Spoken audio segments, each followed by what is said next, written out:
He just said, I need some peace. Sadie and Pete Keogh lost their son Lewis to gambling addiction. We pieced together, from his bank statements. I don't know whether it was a shame. He hadn't really come forward and told anybody that he had a gambling problem. Jack Ritchie, pictured here with his oldest sisters, was just 24 when he took his own life.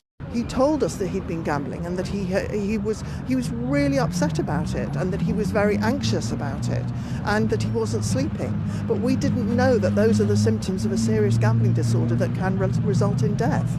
Today, bereaved relatives affected by gambling addiction, representing 18 families, gathered in Westminster to take their message to the government. We've got a multi-million-pound industry that's actually convincing everybody that it's somehow normal.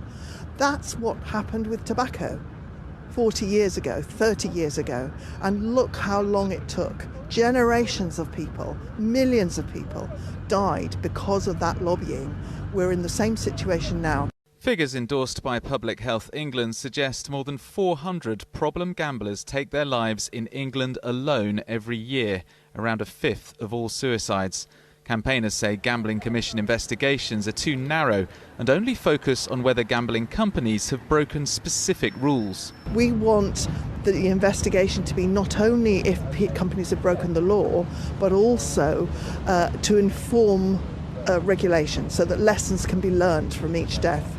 The Gambling Commission says it's the role of the coroner's court to investigate deaths, but told 5 News if gambling may have been a factor in someone's suicide, we consider whether the operators the person gambled with were correctly following the social responsibility requirements. Where they have failed to act appropriately, we will take regulatory action. The campaigners here in Westminster today are concerned that the stark human cost of problem gambling is being unnecessarily ignored. They believe that detailed investigations into the circumstances that have led up to problem gamblers taking their own lives would prevent more deaths. The Betting and Gaming Council, which represents betting companies, says its members continue to promote safer gambling measures. Nick Wallace, 5 News.